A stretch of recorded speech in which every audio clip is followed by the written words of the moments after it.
продължаваме напред. И стигаме. Бихте ли казали, че биткоин е по-добре като инвестиция, отколкото недвижимото изкуство? Имущество, недвижимото имущество. Замислете се.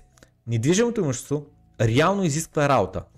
Трябва да поддържате тая къща. Щупства керамида, има проблеми с отпадащи води, има проблеми с нас и какво. Просто има поддръжка, нещата се чупят. Изгаря кружката, изгаря това, изгаря печката, не знам си какво, бойлера, туй, унуй, 1000 едни отвънка от метеорологични условия и отвътре от ползването, а от самото старение може да имаш проблеми. Трябва да намериш наемател, който да живее вътре. Има неочаквани разходи и данъци. Все пак върху биткоина имаш 0 данък до момента, в който не продадеш. До момента, в който не продадеш, имаш 0 данък, ти имаш право да си го имаш, да си го притежаваш, нямаш данък. Как се казва този данък, бе? Дете е постоянния данък, имущество ли, как се казва? Вижте как се личи хората, които са без имоти, как не знаят как се казва данъка. И така как да. И мислям беше, че е такова, че всяка година имаш годишен данък за това, да не говорим, в Англия има така наречения Council Tax, който е буквално за дето идват да събират от улицата сметта и така нататък. С Council Tax-та човек струва извън центъра на Лондон по 150-200 паунда. 150 на месец. 150-200 паунда на месец. Значи има апартамент, това е преди 4 години вече, може би 5 даже, 5. 900 паунда беше найма, 150, 160, 154, 156 беше council tax. Значи те станаха реално найма, ти е 1050, 1060, а не ти е 900. Здравей, Стасия. Фокус, какво се случва така? Здравей, Петър. Днес и аз съм същата тениска. Найс.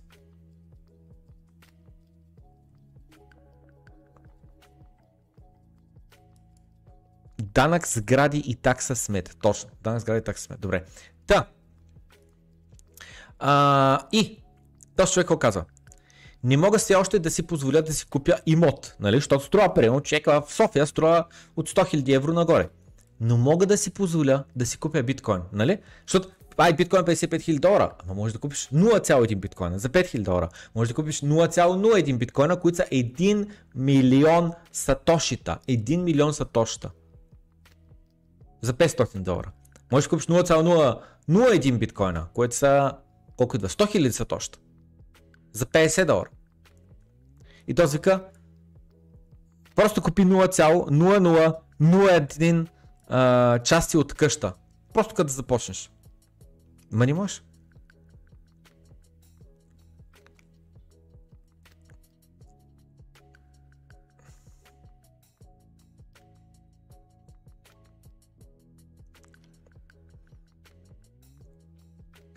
И тук, нали, то се базика, че е купил част от оградата, после щял да купи не знам с коя част от къщата, и този вика: ти ли ще си новите съседи? И този вика: да, нарича се dollar cost average. По малки инвестиции, нали, защото буквално това го коментирах съвсем скоро. Като купуваш имот, заключваш сегашната цена, точно сегашната цена. А не можеш да правиш dollar cost average 5 години подред. Заключваш цена задължително в момента, когато искаш вече да купиш имота.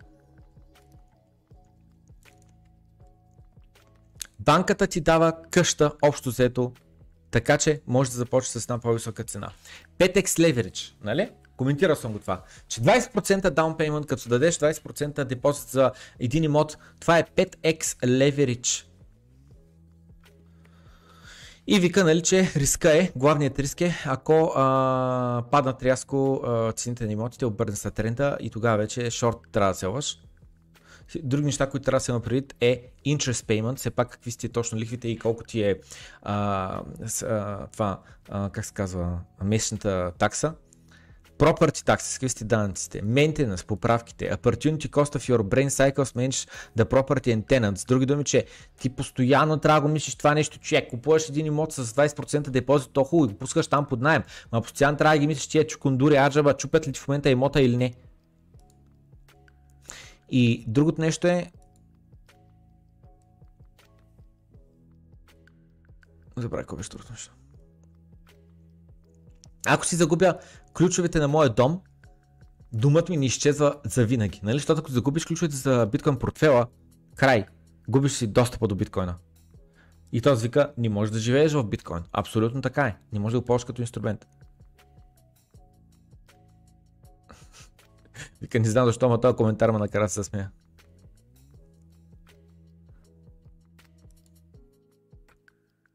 И този вика, не можеш да живееш в твой имот, в който инвестираш. Защото нали, въпросът беше, биткоин не е ли по-добра инвестиция от недвижимия имот? И този вика, не можеш да живееш в биткоин. Нали, това му е недостатъка. Да, бе, окей, ма можеш да живееш в имота, който уж ти е инвестиция, за да го пускаш нали, под наем. Много хора живеят в имота си, инвестиционния си имот.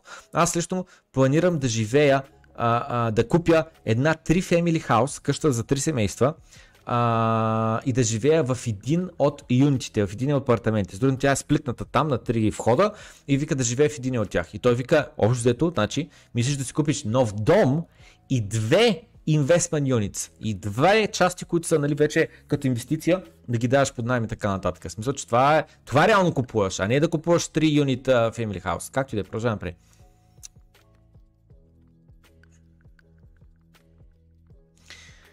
Диверсифицирай. Ретърна на твоите инвестиции е по-ефективен.